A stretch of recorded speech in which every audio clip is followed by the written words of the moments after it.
मस्त मित्रांनो, चांगलं चॅनलमध्ये आपलं स्वागत आहे. मित्रांनो, छत्रपती संभाजीनगर मधून काळजाचा ठोका चुकवणारी एक अत्यंत दुर्दैवी घटना समोर आलेली आहे. वाळूज जवळील तिसगाव भागातील खवड्या डोंगरावर एकाच कुटुंबातील तिघांचा दरीत कोसळून दुर्दैवी अंत झालेला आहे. नैराश्यातून उडी मारणाऱ्या 19 वर्षीय मुलाला वाचवण्याच्या प्रयत्नामध्ये आई आणि वडिलांचाही कड्यावरून खाली पडल्याने मृत्यू झालेला आहे.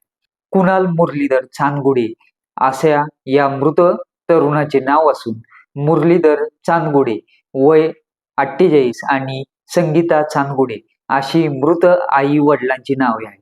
हे कुटुंब मूळचे जालना जिल्ह्यातील कर्जत पिंपळगावचे असून सध्या छत्रपती संभाजीनगरमध्ये अक्षयबन सोसायटी परिसरामध्ये राहत होते.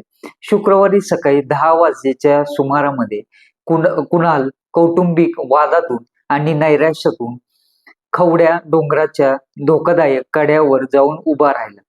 घटनेची माहिती निघताच वाळूज पोलीस, अग्निशामक दल आणि स्थानिक ग्रामस्थ घटनास्थळी दाखल झाले. अग्निशामक दलाच्या जवानांनी डोंगराच्या पायथ्याशी सुरक्षेची जाळी पकडून ठेवली होती, पण कुणाल कड्यावर वारंवार जागा बदलत होता. तब्बल 3 तास आई वडील, पोलीस आणि ग्रामस्थ त्याला खाली घेण्यासाठी हात जोडून विनवणी करत होते. दुपारी 1 वाजायच्या सुमारामध्ये वडील मुरलीधर कुणालला सुरक्षित मागे ओढण्यासाठी त्याच्या जवळ गेले होते.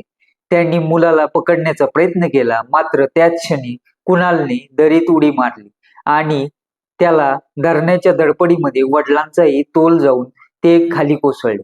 आपला मुलगा आणि पती डोळ्यासमोर खोल दरीमध्ये कोसळताना पाहूनच शोकाकुल आईनेही क्षणाचाही विचार न करता कड्यावरून खाली उडी मारली.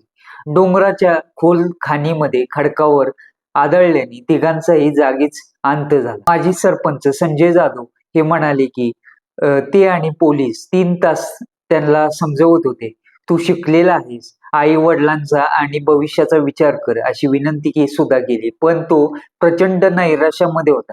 शेवटी वडिलांनी त्याला पकडण्याचा प्रयत्न केला आणि हा भीषण अपघात घडला. एका क्षणामध्ये संपूर्ण कुटुंब उद्ध्वस्त करणाऱ्या हृदयद्रावक घटनेमुळे वाळूज परिसर आणि संपूर्ण छत्रपती संभाजीनगर शहरावर प्रचंड शोककळा पसरली आहे.